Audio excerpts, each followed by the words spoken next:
আজকে আমি আছি বাংলাদেশের এমন একটি জায়গায় যেখানে কিনা স্নোফল হয়। আর আপনারা দেখতে পাচ্ছেন স্নোফল কিন্তু অলরেডি শুরু হয়ে গেছে। আর এটা হলো ওয়ান্ডারল্যান্ড পার্ক, আর এটা হলো ইউআইইউ ইউনিভার্সিটির ঠিক পিছনে। আর আপনারা যারা আসতে চাচ্ছেন তারা কিভাবে আসবেন সেটা বলি আপনাদেরকে। প্রথমে আসতে হবে নতুন বাজার, এবং নতুন বাজার থেকে যে কারো কাছে জিজ্ঞেস করলেই বলে দেবে ওয়ান্ডারল্যান্ড পার্ক কোথায়। আর আমরা প্রথমে চলে আসলাম এখানে, আইসে আমার বাইক পার্কিং করে টিকিট কাটলাম। টিকিটের মূল্য নিল 150 টাকা করে। সো আমরা টিকিট কেটে ভিতরে এন্ট্রি নিলাম। প্রথমে এন্ট্রি নেওয়ার পরে ভিতরে দেখতে পাচ্ছেন সুন্দর একটা এরকম ঝর্ণা আছে। তারপর আমরা একটু ভিতরের দিকে চলে আসলাম, এবং ভিতরের দিকে চলে আসার পর এই যে প্লেসটা দেখতে পাচ্ছেন, এই প্লেসটা আমি আগে একবার আসছিলাম এই জায়গাটা, এবং এই জায়গাটা অনেক প্রকারের ফুল গাছ ছিল এবং দেখতে অনেক সুন্দর লাগতেছিল। বাট এবার আসার পর আমি দেখতে পাচ্ছি একদমই ফাঁকা, বাট ভালো লাগতেছে না, হয়তো বা ফুল গাছগুলো মরে গেছে। যাই হোক, কর্তৃপক্ষের এটার দিকে একটু নজর রাখা উচিত এবং আবার আগের মতো সুন্দর করা উচিত।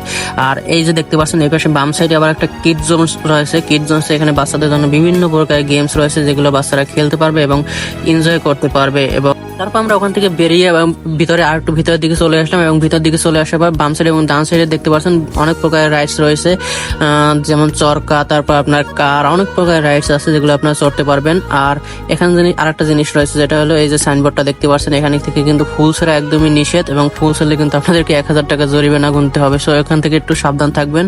আর আমরা এখান থেকে আবার ভিতরের দিকে চলে যাচ্ছি, এবং মূল আকর্ষণ যেটা রয়েছে ওইটার কাছে আপনাদেরকে নিয়ে যাচ্ছে। এই যে দেখতে পাচ্ছেন জায়গাটা, এটাই হলো মূল আকর্ষণ প্লেস ওয়ান্ডারল্যান্ড পার্কের। আর এখানেই স্নোফল শুরু হয়।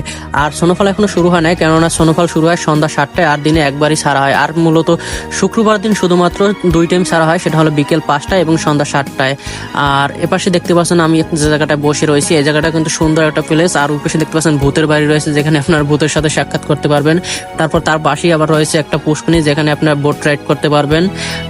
তো ফাইনালি স্নোফল শুরু হয়ে গেছে, কেননা 7টা বেজে গেছে। এবং এই যে দেখতে পাচ্ছেন স্নোফল কিভাবে আকাশ থেকে নিচের দিকে পড়তে আছে। আর প্রথমে আমি এটা ভাবছিলাম যে তুলো বা তেমন অন্য কিছু একটা হবে, বাট পরে দেখতেছি যে এটা তুলো বা অন্য কিছুই না, এটা হলো সাবানের ফেনা বা কিছু একটা হবে, যেটা ওই মেশিনটার মাধ্যমে পড়তে আছে, এবং এটার নাম দেওয়া হয়েছে স্নোফল। আর এদিকে আরেক ভাই আছে, সে দেখতে পাচ্ছেন এই যে ওয়েডিং শুট করতেছে, বউরে কিভাবে ঘুরাইতে আছে।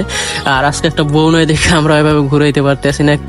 তো জিনিসটা কৃত্রিম হলেও ভালোই লাগতেছিল এখানে আসার পর। এই যে দেখতে পাচ্ছেন স্নোফল যখন পড়তে আছে, মনে হচ্ছে জানো আমরা বাংলাদেশে না বাহিরের কোনো কান্ট্রিতে আছি। সো দেখতেই পাচ্ছেন কিভাবে স্নোফল পড়তে আছে। বাইরের মতো অতটা না হলেও কিন্তু এটা কৃত্রিম জিনিস, তো কৃত্রিম জিনিস অরিজিনালের মতো কখনোই হবে না।